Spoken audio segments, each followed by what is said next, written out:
Ezequiel e as visões de Deus. Para anunciar a palavra de Deus, antes é necessário ouvir o Deus da palavra e digeri-la até ela se tornar parte de nós. Vamos entender isso? Vem comigo.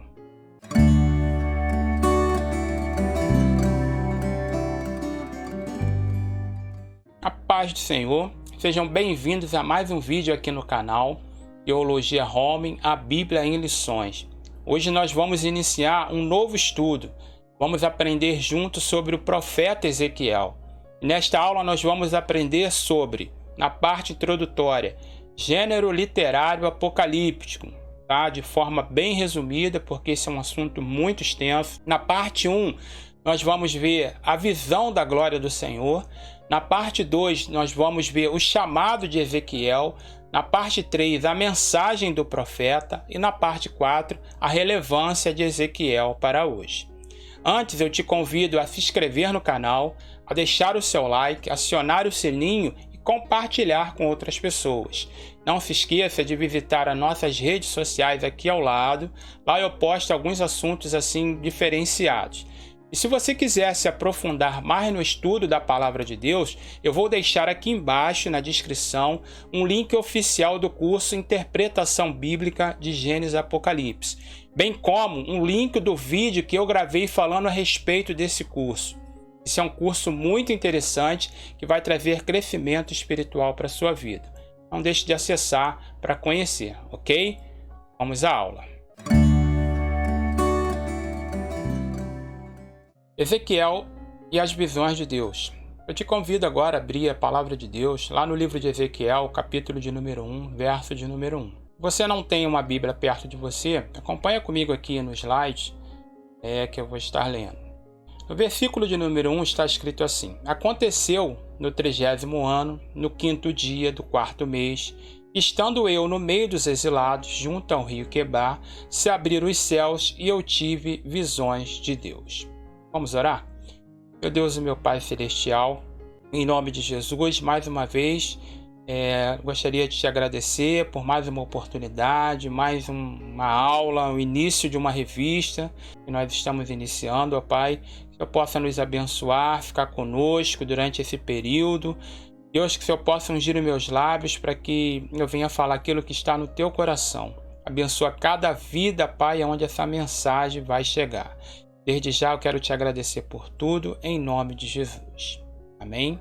Então, eu deixei um quadro aqui, só para a gente ter uma noção, mais ou menos, do que Ezequiel viu naquele dia, lá no rio Quebar. Então, aqui nós temos 4 seres que ele vai falar, lá nos versículos que nós vamos ver mais adiante. Temos aqui essas 4 rodas, uma dentro da outra. Temos também o firmamento. Em cima desse firmamento nós temos um trono e a figura de uma pessoa. E em cima dessa pessoa nós temos um arco e está tudo envolto em fogo. Isso aqui é só para a gente ter uma noção. Vamos seguir. Na introdução está escrito assim: vários trechos da profecia no Antigo e Novo Testamento são do tipo apocalíptico. Nele se incluem visões e sonhos de Ezequiel, Daniel, Zacarias e João em Apocalipse. Quais as características desse tipo de revelação?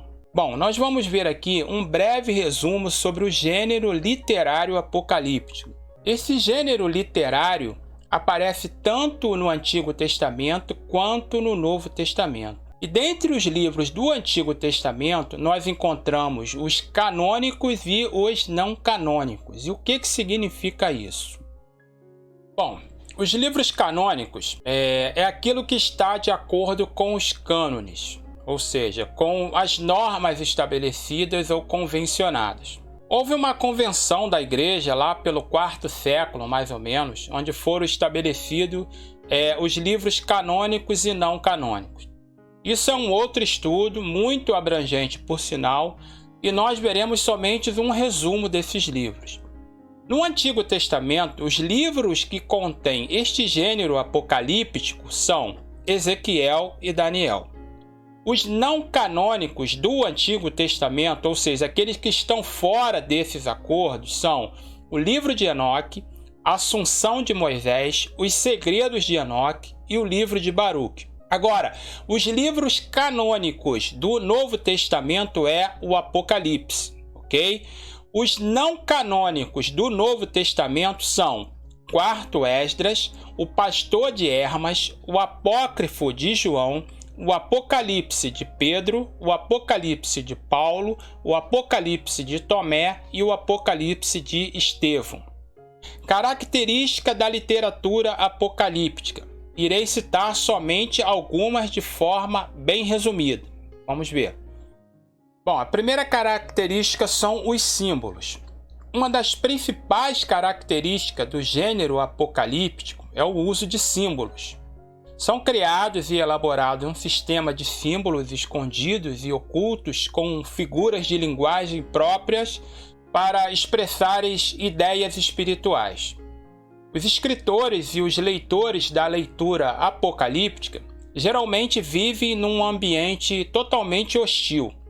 Por causa disso, esses escritos são elaborados num sistema de símbolos, de figuras, de códigos, de imagem, de visões e números, para que as mensagens pudessem circular com relativa segurança. Estes símbolos são usados como um meio de se comunicar os pensamentos do escritor e são de conhecimento dos seus leitores nas comunidades. A segunda característica é a dramaticidade. A preocupação dos escritores do gênero apocalíptico era tornar bem viva e convincente as verdades a serem mostradas. O texto é povoado de expressões dramáticas, por exemplo, um dragão, rios de sangue, pedras de granizo, a morte cavalgando num cavalo, animais com várias cabeças e chifres e etc, etc. Tudo isto é simbólico, mas são mais do que meros símbolos, são símbolos exagerados para efeito dramático próprio do gênero apocalíptico. A terceira característica é a literatura. A literatura apocalíptica nasce dentro de um processo histórico de perseguição, de sofrimento e hostilidade, e numa situação crítica servindo para animar as comunidades perseguidas, como é o caso aqui do livro de Ezequiel.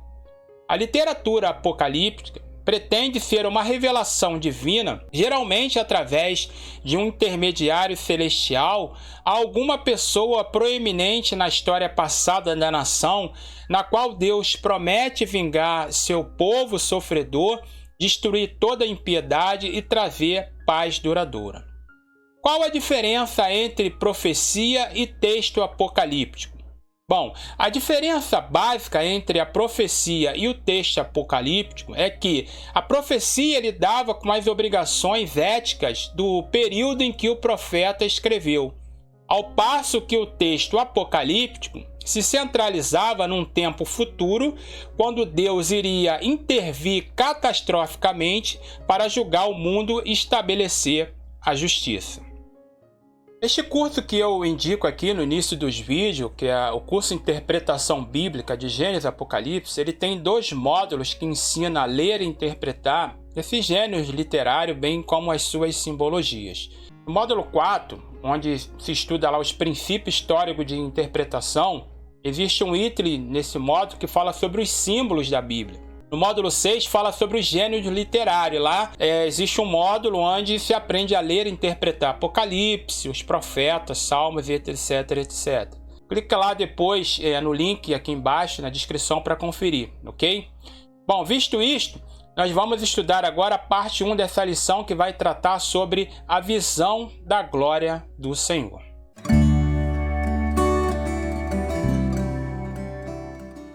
A visão da glória do Senhor. Vamos prestar atenção aqui no slide. Ezequiel estava entre os exilados junto ao rio Quebar. Foi levado para a Babilônia pelo rei Nabucodonosor, junto com o rei Joaquim e todos os líderes e os homens de combate, todos os artesãos e artífices. Era o 5º dia do 4º mês do 30º ano, quando ele teve a visão. No 30º ano, no 4º mês e no 5º dia, o relato de Ezequiel sobre sua profecia não é um conto de fadas de um tempo e lugar desconhecidos. Não. Ele era um homem de verdade que morava em um lugar real, que num dia real teve visões notáveis de Deus. E ele vai dizer: eu estava entre os cativos do rio Quebar. Ezequiel estava entre aqueles que foram privados de suas liberdades, carcerados de alguma forma e vivendo forçadamente as consequências amargas e tenebrosas desse sistema, no caso aqui, Babilônia. E ele continua: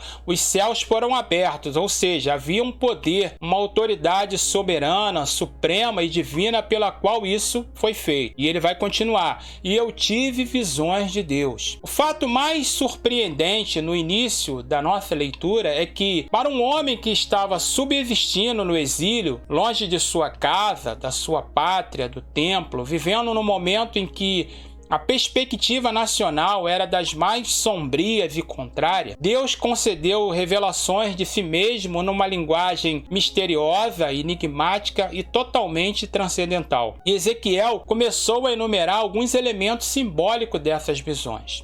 Primeiro, ele tem uma visão dos 4 querubins e suas características. E ele vai dizer que tinha forma de homem, tinha pés como de bezerro, que reluzia como bronze polido, possuía 4 rostos, sendo um rosto humano, um rosto de leão do lado direito, rosto de boi do lado esquerdo e rosto de águia. Tinham 4 asas com as quais cobria seus corpos e encostavam uns nos outros. Debaixo das suas asas, os querubins tinham mãos semelhantes a mãos humanas. Os querubins resplandeciam. O profeta diz que eles eram como tocha e parecia como carvão aceso.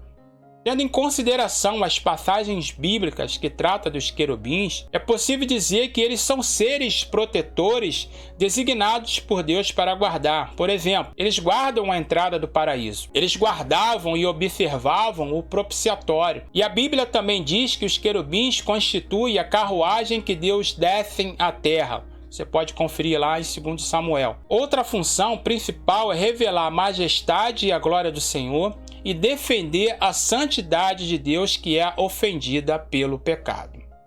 Existem 2 linhas de pensamento entre os estudiosos. Alguns acreditam que essas representações de querubins devem ser entendidas de forma literal com relação ao aspecto deles. Outros defendem que tais representações são simbólicas e servem simplesmente para demonstrar o grande poder e autoridade que Deus depositou sobre essas criaturas. Essa última posição parece ser a mais coerente biblicamente. Resumindo, um grande efeito dessa visão foi garantir a Ezequiel que o Senhor, de fato, é o Deus soberano sobre toda a criação. Não importava quão grande a Babilônia e seus deuses parecessem ser. 2. A visão das 4 rodas. Lá em Ezequiel capítulo 1, versículo 15 ao 17, está escrito assim: viu os seres viventes, e eis que havia uma roda na terra ao lado de cada um deles. O aspecto das rodas e a sua estrutura eram brilhantes como berilo. Tinha as 4 a mesma aparência, cujo aspecto e a estrutura é como se estivera uma roda dentro da outra. Andando elas, podiam ir em 4 direções e não se viravam quando iam.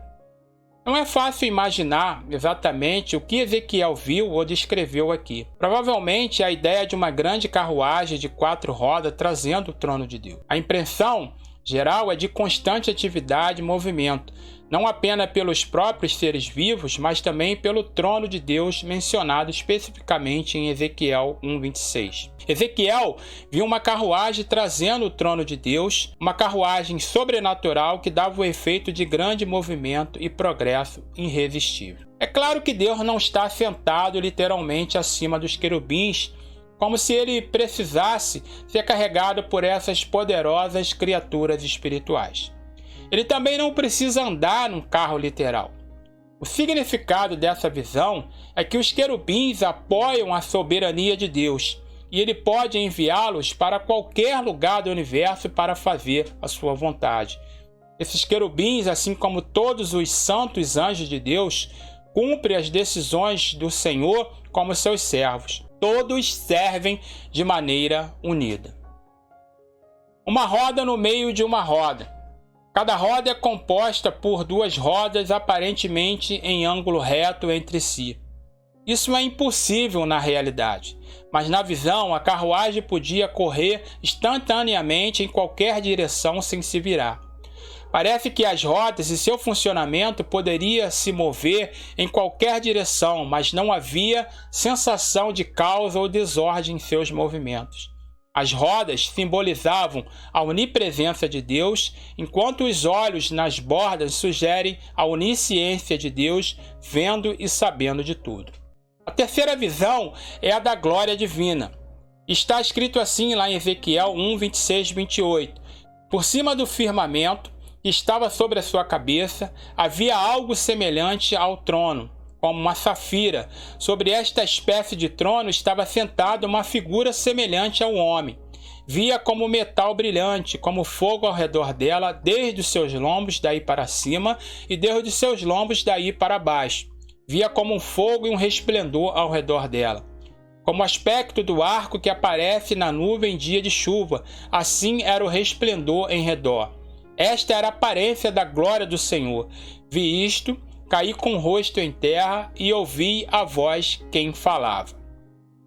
Por perdermos, ao longo dos séculos, a simbologia usada na antiguidade por esses homens de Deus, muitas vezes não conseguimos compreender com exatidão o que eles queriam dizer. Esta visão de Ezequiel tem sido considerada como uma das mais enigmáticas do Velho Testamento. A descrição feita pelo profeta não era perfeita, tendo em vista a dificuldade de descrever a glória divina e os seres que nem ele nem os seus ouvintes eram familiarizados. Isso é expresso nas palavras-chave como aparência, parecia ser, semelhante ou algo como. Portanto, as figuras empregadas não devem ser interpretadas literalmente. Se Deus deve ser retratado em forma concreta, o símbolo mais alto que o homem pode usar é a forma humana. Quando Deus quis revelar a suprema revelação da sua pessoa, fez isso na forma de homem, Cristo Jesus. As visões de Deus ou as manifestações da glória de Deus frequentemente acompanhavam o chamado de um profeta. São a introdução do profeta num novo âmbito de conhecimento e percepção, numa nova etapa de experiência e responsabilidade. Meras suposições mentais não serviriam. Eles teriam que falar de coisas que realmente viram. As visões de Deus deram a Ezequiel a necessária certeza da genuidade do seu chamado e acrescentaram à sua mensagem a autoridade que ele precisava. Assuntos que veremos no próximo tópico. Terminamos aqui a parte introdutória e a primeira parte da aula, onde vimos a respeito do gênero literário e a visão da glória do Senhor. Eu te agradeço por ter permanecido até o final deste vídeo, mas ainda não acabou. Na próxima aula nós vamos ver o chamado de Ezequiel. Mais uma vez eu te convido aí a se inscrever no canal, a deixar o seu like e acionar o sininho e compartilhar com outras pessoas, ok? Até a próxima aula na parte 2, em nome de Jesus.